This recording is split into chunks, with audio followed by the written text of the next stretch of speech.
welcome back to another episode of Coffee Talk. Grab a cup of coffee, grab a cup of tea, or grab a freaking martini like I do have in my hand. Welcome. Welcome. I have two drinks in my hands right now for those that can see me.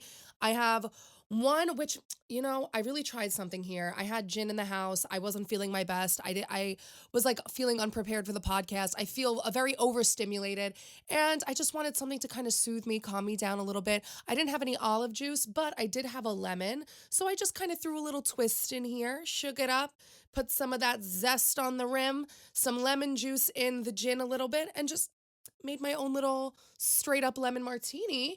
And then I have this kind of like collagen strawberry milk situation because I have a photo shoot tomorrow. So that's super fun.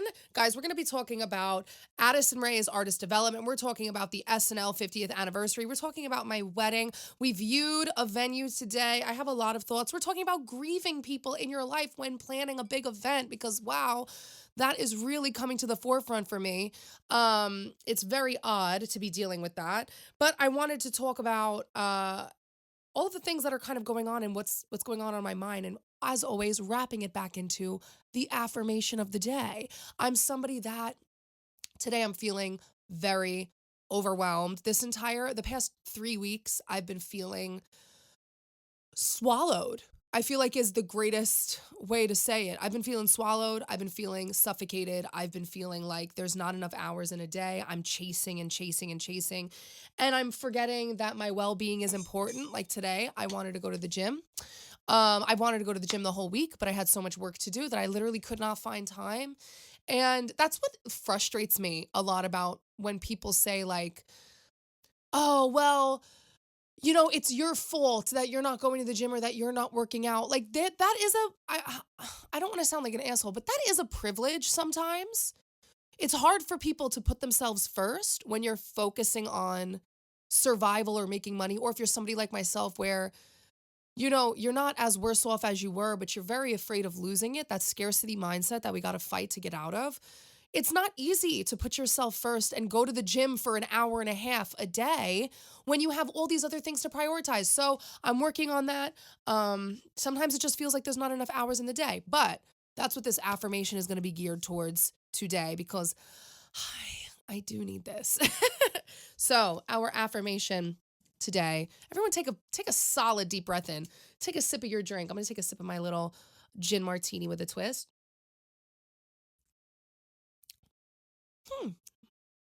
It's pretty good. Today, I allow time for self-care and rejuvenation. Today, I allow time for self-care and rejuvenation. It's not I will, or I can, or I should. I allow time. It is a statement. It is not a wish. It is not a hope. It's not I hope I can. It's I allow time. I do allow time. I already do this. So I'm only following my innate schedule. I allow time for self-care and rejuvenation. Hell yeah, I do. Okay, so I went to TJ Maxx on the self-care and rejuvenation. I had to pick up some stuff for this photo shoot tomorrow, and I went to TJ Maxx, and I was like, oh, I really could use one of those cooling eye patches just to give me something that makes me feel good, And I was like, do I need it? Should I get it? Should I get this little gua sha? Even though it's literally $7 and I'm arguing with myself over whether or not I should get something that's $7. I was like, yes, just get it. It's fine. Just get it. And then I go over to the jewelry section and I see this one necklace that I was like, that is a stunning necklace. And it's kind of like my dream necklace if it were real, because it's definitely not real. But if it was like real diamonds, they're like these gorgeous baguette diamonds that go like around your neck. I was like, screw it. I'm getting it. It's real to me. It's a real necklace to me. And you just have to remind yourself like, yeah, you can allot yourself something small. Like you can allot yourself something that you'd like. That's okay. Oh, it's so tough to put yourself first. It really is. So let's dive right in. putting ourselves first, let's talk about me looking at my very first wedding venue today. Guys, wedding planning is the weirdest feeling. It is the weirdest feeling. I'm trying my hardest to soak it all in. I am. I'm trying to soak it all in. But it's like when you're worrying about your job, your career, and all these other things, and now I have to plan a wedding, and then everybody's like, well, just elope. Well, I don't want that. Well, why put yourself through the stress? Why, for the rest of my life, be unhappy that I didn't at least attempt to have a wedding that I felt like I deserved? And I know that might sound selfish, but everybody's opinions when you're having your wedding is so ridiculous. Like, people will ask you, like, what are you thinking about venue? What are you thinking about flowers? What are you thinking about dress? What are you thinking about place? What are you thinking about ceremony? And then you tell them what you like. And they're like, you're not gonna like that. You just asked me. But that's not gonna work. But what about this? But what about that? You have to remember that there are other people. You shouldn't be planning it like that. I'm like, I don't want to. Everybody's overthinking my wedding. You're gonna like it whether you freaking like it or not, okay? My family is used to having very, very large weddings. I am not in the position where I can have as large a wedding as other people, okay? But I'm going to have a beautiful wedding. My wedding is less than 150 people. It maybe will be 130 people. And that was and my mom was like, that's it? I was like, what do you mean that's it? This is expensive. I'm scared. She was like, I had 325 people. I don't want to hear any boomers ever complain to our generation about, oh, well, you guys complain about everything. You guys had 300 people weddings, and that like kind of made a dent. You were like, yeah, that was a lot of money. It was $25,000 for 300 people. Suck my left tit. Like, stop. Do not talk to us about the price and cost of existing in this world as a young person. My rent has gone up. Trying to find a freaking apartment right now is terrible. Trying to plan a wedding, trying to do my taxes. I don't have health, whatever. I'm not going to dive into it. Let's talk about the venue before I have a fucking crash out. The venue was stunning. It is probably, I'm glad we went to this first because I had a feeling that it was going to be on the more expensive side. Totally fine. I'm happy we still went. I'm happy we got a feel for what it was, for what we, the top of our budget looked like. And it was the first one. And it's stunning. I mean, it has all these immaculate windows and this view of the city of Manhattan because it's right in Queens. It's in Long Island City, and just a gorgeous deck, gorgeous area for cocktail hour. I mean, there was so much you could do with the space. And you think it's one price. And then they're like, you have the wipe my ass fee. I'm like, what's that? They're like, you have the wipe my ass and stick your fingers up my nose fee. That's a part of the wedding package. Is it? Is it now? Yes. You have the stick up my ass fee. You have the Q-tip fee. You also have the energy fee. So anybody who has bad aura, we have to charge you for it. That one I might understand. I was like, oh, it's only this much. And then the fees and the taxes.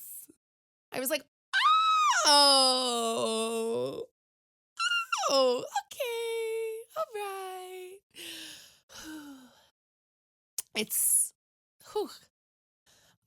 Weddings are not cheap, and I'm doing my very best to figure this out. And then also, I'm come from a family where you have the engagement party, you have the bridal shower, you have the bachelorette, you got the rehearsal dinner, all these other events. And it's difficult too, the engagement party, because there's the option of, yeah, you don't have to have an engagement party, but I do want it. I want to just spend time with my close family and very close friends on a smaller scale. And I asked my brother, because I was like really in between it, like, do I have this engagement party or not? And he was like, I think you should, because the engagement party is almost more fun than the wedding. I was like, really, why? And he goes, because you get to talk to the majority of people that matter the most, and there's no pressure. There's no stress. It's just fun. You don't feel like you're worrying about certain things. He told me, like, I definitely would. And I was like, okay. that solidified it for me to have my brother's backup. He's like, I think you'll have a fun time. He's like, I loved my engagement party because his was super, super fun. Oh, but wow, the sticker shock. And like the sticker shock of everything, like the wedding dresses.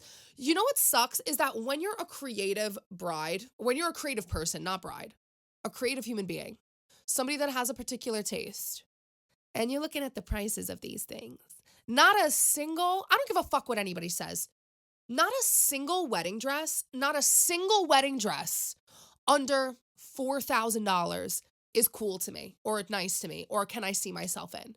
They're all so plain. And everybody's like, oh, well, what kind do you want? I'm like, I just want something dramatic. I want something that feels like me. And they're like, oh, but do you really want like a ball gown? Like it's not going to look good on your body.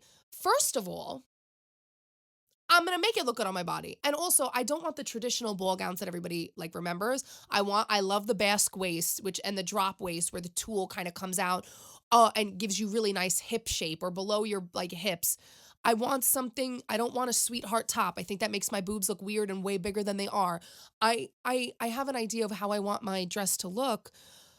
But the only ones that are like even affordable are so plain and boring. If I wanted to get just a white dress, I would just get a white dress. I want a wedding gown. I want a wedding gown. So I'm very frustrated with the prices. And I'm going to write a strongly worded letter to God. Please, God, please. It's out of control. I mean, they put an inch of lace on something and they're like, this is custom couture. I'm like, how about my foot in your ass is custom couture? Specially made for you, honey. Horrific. Oh my God. I mean, like, it's crazy. I'm seeing some girls' dresses and not for nothing. You guys are beautiful in your own right, but there are things that I just wouldn't choose on myself. I told my mom today, I love my mom. But sometimes when I'm already exhausted, she talks to me all about the things that have been running on in my head and it makes me more exhausted. And I was just like, the dress is just kind of the one thing that obviously I'm not going to be able to justify wearing this dress for one day and spending a ton of money on it. But it's also the one thing that I kind of don't really want to compromise on in a lot of ways. Because it's the only time that I'll ever wear this dress. It's like this, it's the catch-22. How can you justify wearing this expensive dress for one night? But how could you justify that this is the only time that you'll ever be able to wear a wedding dress? God hoping. And you wear something regular. Like that to me is like, my friend Kat Capone, who you guys know, said this to me when she was planning her wedding. She goes, when are we going to get another time like this? And that's such a better way to look at it. And when am I going to get the next time? I'm going to be with this man for the rest of my life. When's the next time I'm going to be able to have this beautiful wedding dress? So these are the things I'm struggling with in terms of wedding. I do want to jump into some pop culture things, and then we're going to touch back about grieving people in your life when planning big events. But, I don't want to bore you with everything in my life in the beginning. Okay, we'll touch back to me. I want to talk about the SNL 50th anniversary. What a freaking weekend. I had the pleasure, the honor of touring 30 Rock, which is the big building that has all of the NBC studios. It's all of NBC studios in this one building. It's so crazy. I freaking love New York. I love my city because you walk down the street and you just see these blocks of concrete and you have no idea what's inside. And you walk in and there's all the studios. They have these massive TV studios in a building, just in these buildings that people just walk past every day. It's not like Universal Studios or like Hollywood Studio, whatever, where you have to go into a gate and you could just watch it from the outside. You're right in it. You're next to it. My amazing online friend, Brie, her and her family work at 30 Rock. It's like their family business. And she reached out to me and was just like, listen, would you love to tour it? It's kind of crazy this week. I would love to give you a tour of the studios. My ass said yes so fast. And also, like, I love meeting hardworking, dope women in the industry, like in entertainment, in the industry, women that are, have so much more experience than me. Oh, I just got chills. Just because women are amazing. And she was so sick. she was just like, women have to look out for each other. Like, I love your stuff. I followed you from the New York City Marathon. So it was really amazing to get in there. I was on the Kelly Clarkson set, and it is so stunning. It's so funny because things look so much bigger on TV, and she designed the entire set, the Kelly Clarkson set. Brie Demler, I feel like is her last name, Demler. Um, and I was like, oh my, I felt embarrassed to almost ask, like, can I take a photo? But she was like, do you want photos? Take photos. I was like, oh my God, are you sure? I don't want to be weird. She's like, no, I'll take photos of you. Like, you gotta like, you gotta do this.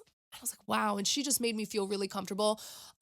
We walked on set of Seth Meyers. Seth Meyers has a very big set. Very nice, very big. Walked on set of the Jimmy Fallon show, which is my all-time favorite late night talk show. One day I'm going to be on Jimmy Fallon. You just watch me. Just watch me. Watch me. I'm manifesting. I'm so excited to be on the Jimmy Fallon show, the Tonight Show. I will be on the Tonight Show in a few years, and not even, why a few years? I'll be on the Tonight Show this year, next year. And I'm just going to remember standing at that top row and looking down and looking at where the Roots play, and I was like, it's just incredible. And then we go down to the SNL Studio 8H. It is unbelievable. They were setting stuff up for the show. They had the weekend update set up. She showed me where the musical acts perform. I was like, I can't believe this is happening. Like, just being in that room and people looking. I was getting a personal tour and I had my little badge. I looked important. I am important. Diana, don't say I looked. I am important. I'm important. And it was unbelievable. And I got to see some of the most iconic costumes just like in these vaults. And she was just showing me like, nobody's allowed to be in here before the 50th anniversary. And I had the honor of seeing it all. I know I'm droning on about it, but it was unbelievable. Let's talk about the show. So they had the musical acts show on Friday, which is great. Like, I love that they really focused on the music because that is such a big part of SNL. It's such a big part, like the debuting of new artists. That's when you know you've made it, is when you perform on SNL. And the sketches, I was really sad. I know Ariana Grande is doing her thing, and I know I have such a love-hate relationship with that little mess of a girl. I do. I kind of love that she's so chaotic. I wish she would just like be open about it, really. But I wish that she was in another sketch because she was like, even Mikey Day who is one of the cast members. He's been on Wild 'N Out, and now he's on SNL, which is so long overdue. But he was on Howard Stern, and Howard Stern asked him like, who's a celebrity that you felt like could be part of the cast? And he said Ariana Grande. I think other people said like Justin Timberlake or something like that. Oh, I really wish she would have done it. Kim Kardashian, which was in it, which I was shocked, but like, whatever, that's cool. My favorite sketches of the night were, of course, Amy Poehler and Tina Fey. I thought it was interesting that Ryan Reynolds made the joke that he did. Let me take a sip. I feel like I might want to do an episode just dedicated to the Justin Baldoni and Blake Lively situation because it is very meaty. And people are making this like a right versus left thing. I don't think that that's fair. People are saying like, oh, if you side with Justin Baldoni, you're going down a right-wing pipeline. No. You're saying that because Candace Owens has adopted the pro Justin Baldoni thing. I am very much anti Candace Owens. I am not a fan of her. I think she's extremely charismatic. I think that she was always going to be destined to do something great. She just has that energy about her. Good for her. I'll always, as a true feminist, I will always support a woman doing and being successful. I think I'm happy for her. She has a family, whatever. Good for you, girl. Get your bag. But she's said multiple times that the reason why she's airing out this Justin Baldoni Blake Lively thing is because she wants to basically debunk modern feminism because she's like, I have sons, so it's important to me. She's also got a daughter, so she doesn't really fight for the sexual harassment or assaults of women, but she'll fight for the redemption arc of men that have been accused, which, yeah, there have been men that have been very wrongly accused, but there's a lot of men that have never been accused and have done it 12,000 times over, and I don't see you fighting for them. That's my own personal beef with her.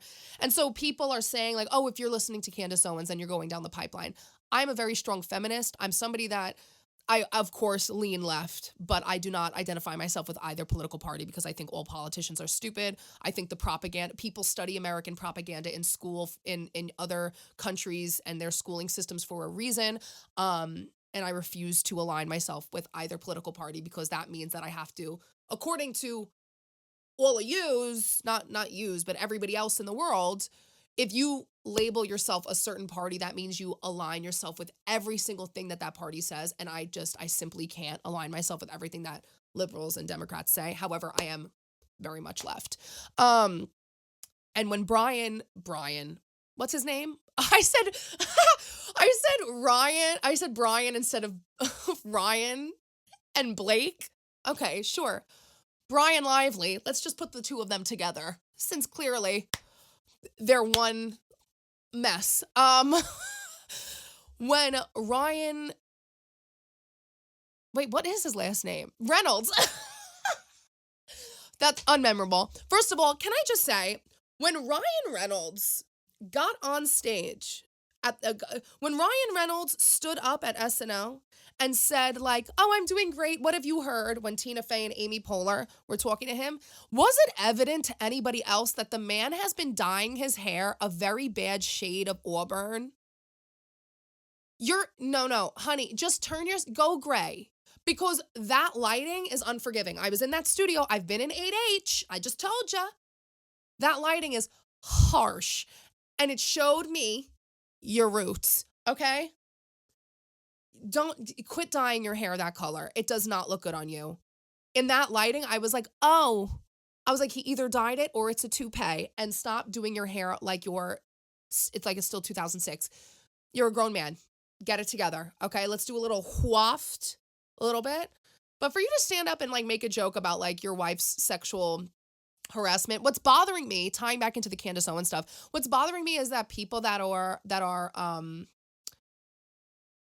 naturally inclined to not believe women are going to take this and run with it. Because after reading a lot of Blake Lively's lawsuit and amended lawsuit to her and Justin Baldoni, I think that there is half truths on both sides. I think that there is, I think it's very true that Blake Lively could have misread an entire situation based on her specific personality type. And according to her interviews that have come out, I don't want to make this whole thing about Blake Lively and Justin Baldoni, but I have so many thoughts. According to her past interviews that have come out, like, I think it is kind of her personality trait that she's like aloof to it. It's almost like covert narcissism where like you don't know you're doing it. I don't know if that's even the definition. I might be butchering that. But when you are a narcissist, but you're not aware of what you are doing, of how your brain is working, and it's not really on the same wavelength as other people.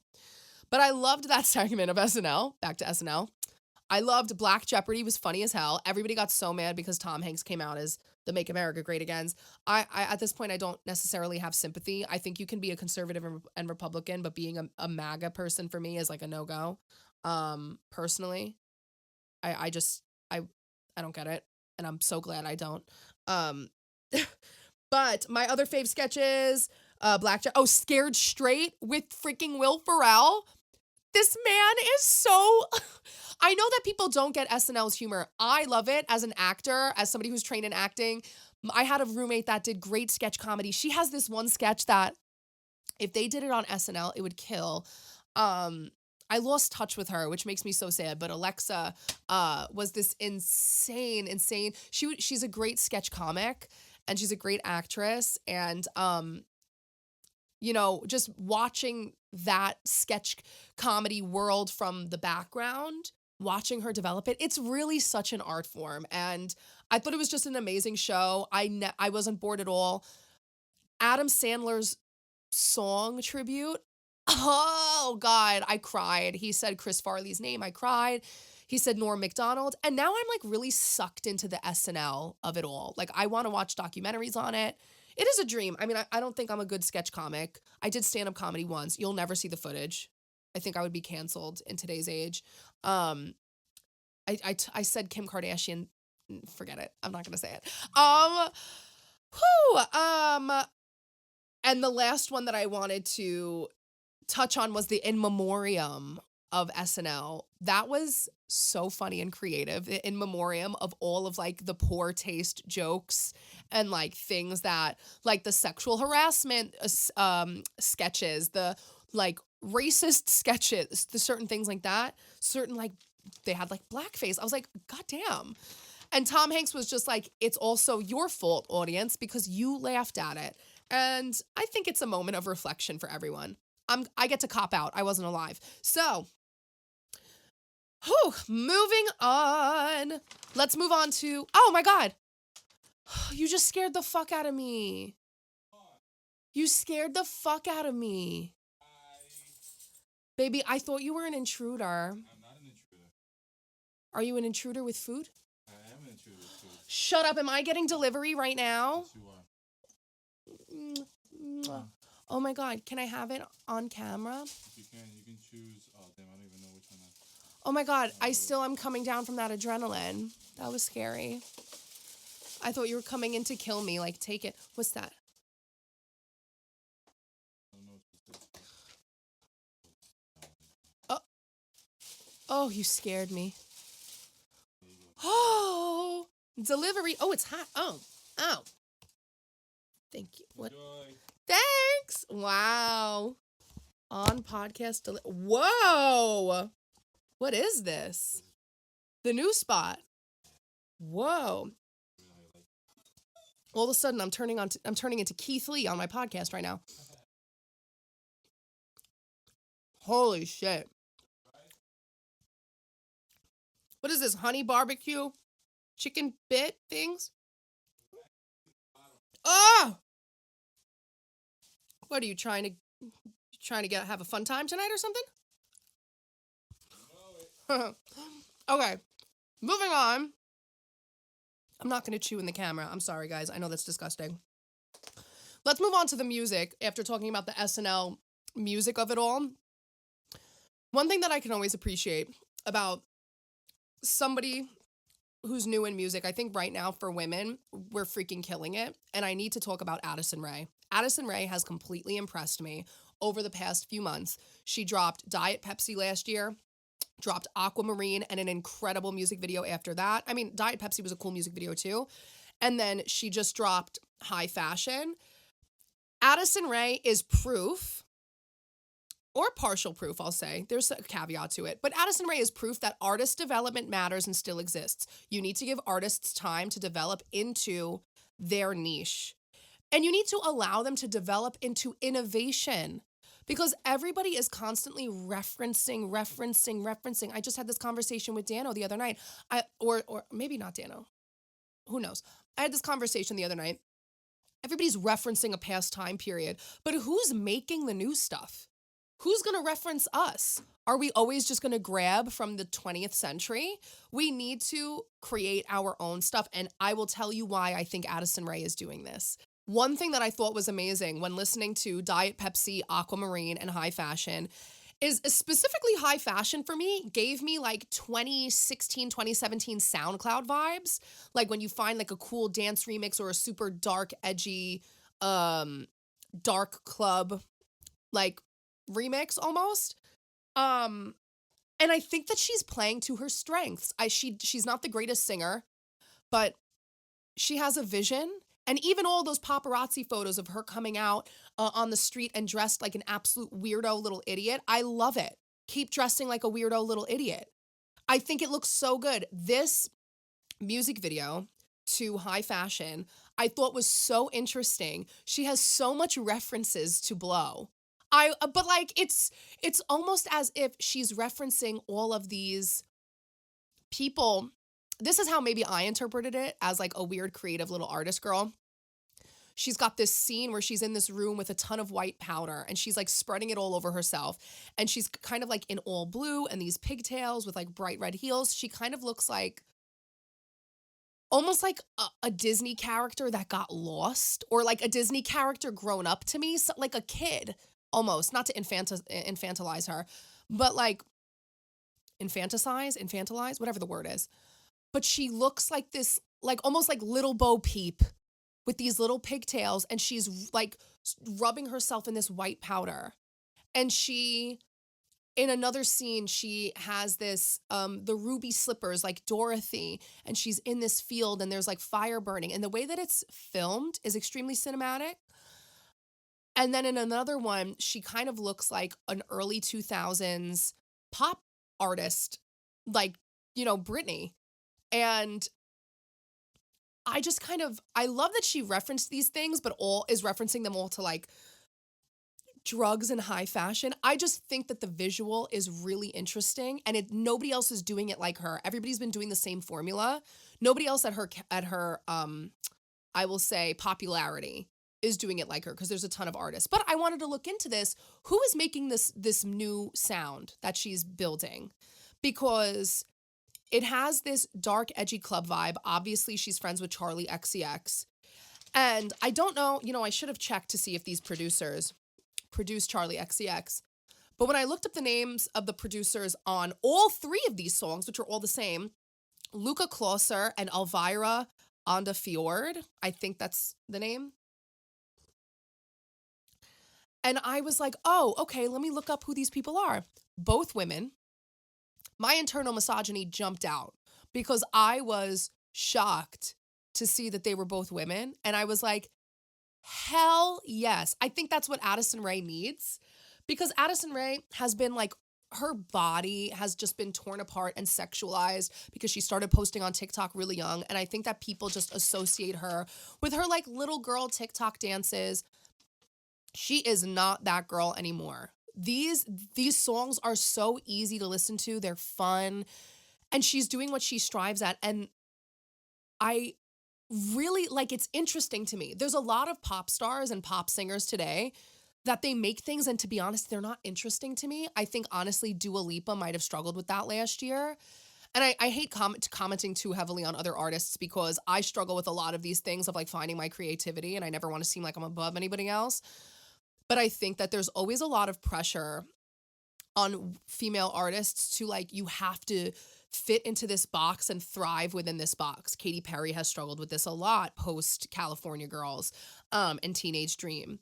And I think Dua Lipa, she had this, I didn't even listen to her album last year, but she kind of rebranded her, look and all this stuff to kind of go more dark, edgy, but she couldn't beat out the new pop girls.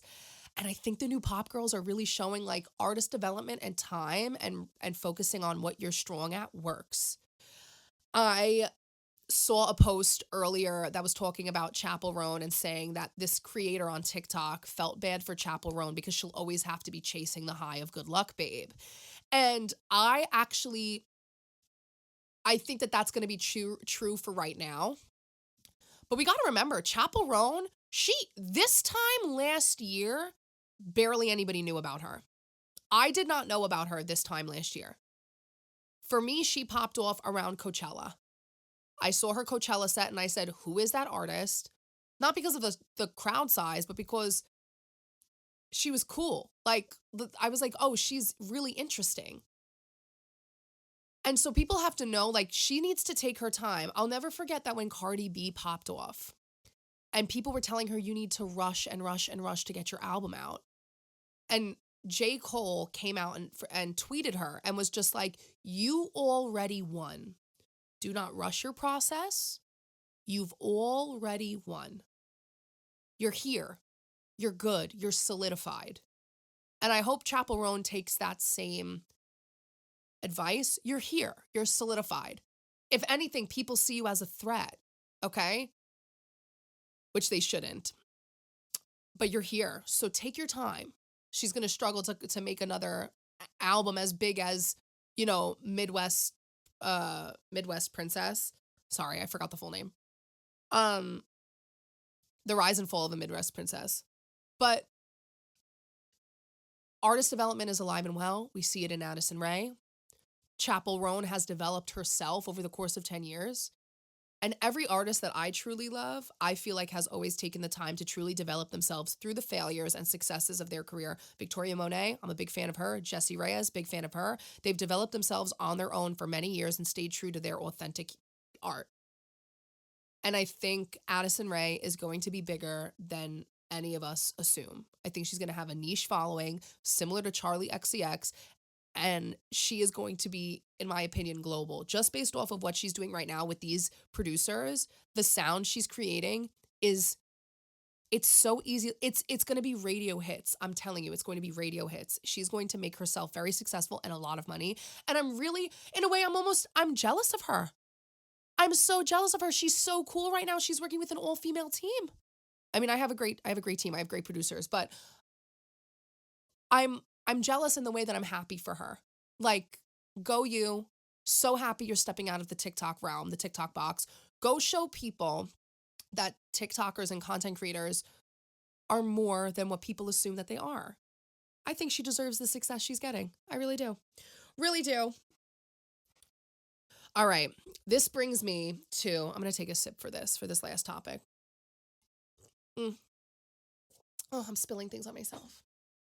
This brings me to a very important conversation that I want to talk about while, since we're talking about planning my wedding and venue hunting and shopping and the guest lists. I'm going to take a bite of my food. Hold on. So, some of you may know that I had a best friend of 15 years. I love how I'm talking with a fork in my hand. I had a best friend of 15 years. And we had a falling out a year and a half ago. And if I'm being honest, it was over something stupid, but it was, she was clearly going through something. She has been for a long time. And I have empathy for that because I feel like I've been going through stuff for a long time. It just kind of like blew up over text message. And I told her, I was like, I do not want to do this with you over text message. Things get misconstrued. I need to set boundaries. I don't like the way that we're having this conversation. I think it's going to go bigger than it needs to be. And the point of the conversation that I was trying to get across, that I wanted to land home, is like, I'm worried about you. And she kind of brought up a lot of things that were hurtful. She had made a comment about my weight and like made a comment about how we're like competing with each other. I was like, we're not. Like, I'm here supporting you. And she's like, you've never supported me. I'm like, I've only ever given you my pointers and things that I want you to use. And I'm worried because you're not using them and you're not using any of your own tools. You're stagnant. You're stuck right now. And I was just worried that I felt like maybe her family was really digging deep into her brain a little bit and bogging her down every point, because I've seen this before. We've been friends since we were 11. I've seen this before when she was trying to pick which colleges to go to, what she wanted to do with her life. And then she had to start over and start over and start over because she was grappling with all these thoughts. And she's been there with me for every single difficult part of my life. She's been the friend that always told me, like, I love you, but you're wrong. I love you, but you made a mistake. I love you, but you need to check yourself. And when we had this falling out, I think it was a lot of things built up, but also she said things where I realized, like, for the last year and a half before that falling out, or 2 years before that falling out, she wasn't being a great friend to me anyways. And I think that I romanticize our relationship because of all the memories we've had, and because I don't think that I would be the person that I am today without having her as a friend. Like, to find that type of strong individual and like-minded person that is, very ambitious like you at a young age is a blessing.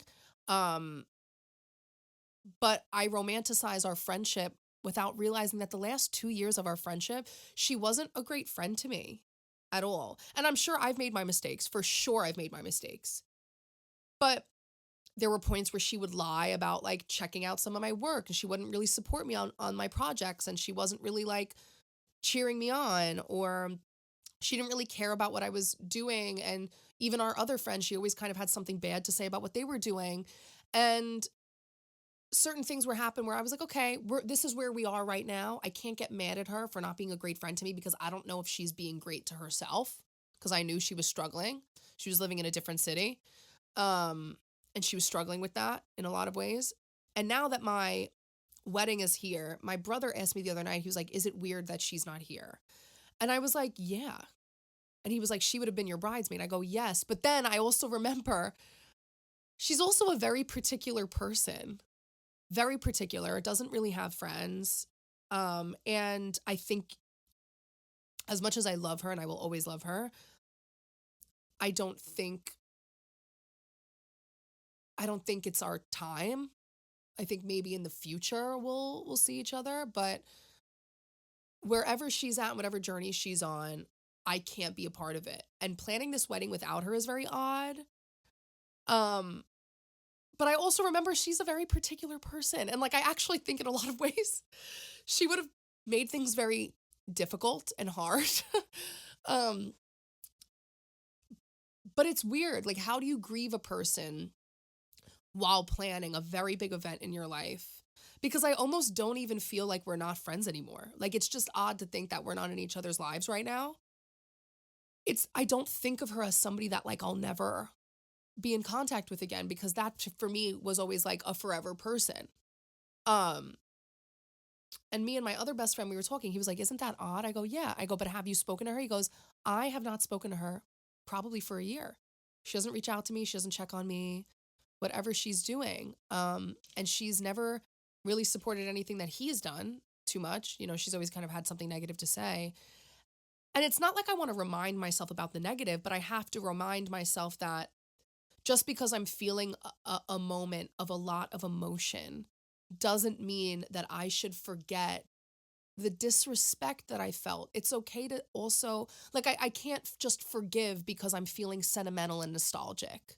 I can't just get over something because I'm feeling all the feelings. I'm like, oh, I want her to be here. That doesn't make sense. And that's not fair to me. And that doesn't mean that we'll ever solve it. If I just, I'm going to send her an invitation. It doesn't make sense. And it's how do we grieve somebody that's still here? How do we grieve a friendship that's still here? A friendship that I didn't want to end. I wasn't excited about it to end, you know? But the way that she ended it was, I very much feel was very unfair to me. Very unfair. I just needed my space. And I've had another friendship breakup where I never want to see that person again. That's on my terms. I will never see you again. And if I see you, I'm scared for what I might do. You guys know that? You guys know the girl I'm talking about? But there's a difference where like I have so much, I've never experienced this where somebody leaves my life and like I know that they can't be in my life right now. And I'm very upset with them still. Very upset. I feel hurt, very hurt and disappointed still. But I have such deep love and appreciation for this person. She is not a narcissist. She's not mentally ill. I just think that she's going through something, and it sucks that at like the happiest time in my life, like she's not a part of it. And because I always imagined that she would be a part of it. So it's so weird that she's not. And I guess you can't sacrifice your boundaries for the sake of missing somebody. And that's something I'm learning. Being an adult is so weird. It's so weird. I mean, I'm 28 and I actually hate saying my age because I feel like COVID took so much time away, and sometimes I get embarrassed that I'm not in the position that I want to be in. But I'm 28 and like I still feel like a child. I actually hate being an adult. But then I'm like, then I go out for some martinis and I'm like, I freaking love being an adult. This is great. This is amazing. Martinis. We had a Galentine's Day the other day. All of the girls were sitting around. We were drinking bottles of champagne, all dressed up in pink and red. We had champagne flowing. We were in fuzzy socks. We were scrapbooking like the girls. And we were talking about one person was like, I would love to watch Elon Musk be skinned alive. I was like, this is what dreams are made of. I was like, we're literally the meme where they're like showing a scenic picture and we're like, this and getting a whole new president. Like, we're sitting there drinking champagne and scrapbooking. And my friend is like, I would pay to watch Jeff Bezos get his toes chopped off. And I'm like, yes. We were literally the red table talk. We were like, and if he can't hold you down, who's going to lift you up? It was I should have vlogged it. It was hysterical.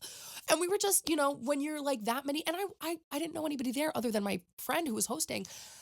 I mean, I knew, I think, one person there, but we were all just, it was so nice to just be around like women for the day. And it was just so girly. I brought chocolate covered strawberries.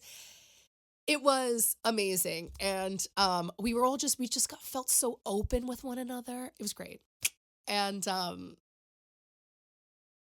it also makes me realize, in grieving that friend that's not there, the girl that had the Galentine's Day is one of my bridesmaids, and I met her after, or I met her around the time that this other person was leaving. And it's not like I feel like we have limited spaces in our lives, but sometimes I know that your friendships and people in your life go through seasons, and then you meet somebody else and you realize, wow, this was a divine meeting between us.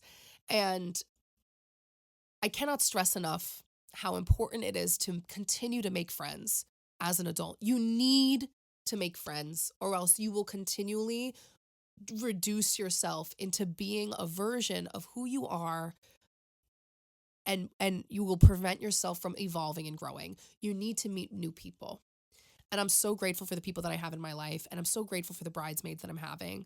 And I still have to ask my maid of honor to be my maid of honor. And I'm really struggling with the wedding of feeling like I'm going to be a burden. Like, I'm really struggling. I'm like, oh, but I don't want to make it hard on people. And everybody's like, it's your wedding. And I'm like, I know, but everybody always complains about weddings. Everybody always makes weddings sound so horrible. And it's true. It like really, everybody makes weddings sound horrific. I'm like, yeah, I'm having the wedding. They're like, you should just elope and like travel somewhere. And I'm like, does that make me a stupid person for like not wanting to elope and travel somewhere? Does it? I don't know. I really don't know. We're all up in the air on how we want our wedding. Honestly, we may just be like, screw it. Church wedding, chill dinner, and then just travel. We may do that. So, I don't know. It's been a weird one, guys. It's been really weird. Well, thanks for coming to my venting sesh on Coffee Talk. This was a very odd, real episode, and I'm happy that we could do this together. And don't forget, I allow myself. Let's read this affirmation. Today, I allow time for self-care and rejuvenation. Right now, we're all feeling very overwhelmed with the way that the world is working. It's tax season. If you are somebody who has an LLC like me, I know you're crying. It's a difficult time. Remember to allow yourself to rest and do something special for you. That's your birthright. You are allowed to do that. Fit that in your day. I'm working on it. We work on it together. Okay? I love you guys so much. Grab a cup of coffee, take a sip of your tea, and if you're drinking a martini, raise your freaking glass, girl. This has been another episode. Oh, wait. I always forget this. I have to do like ending credits. Guys, like I said, I have a show March 27th. Follow me on Instagram for all of the details. The tickets will be up. If you are following me on Patreon, you will get the links first. You will get the live stream links first. You will get the tickets first, okay? Okay, that's all I had to say. Love you long time. The ebook, the PSA ebook is coming out. Thank you so much for joining us for another episode of Coffee Talk. I will see you soon. Like, subscribe, and share. Love you. Bye.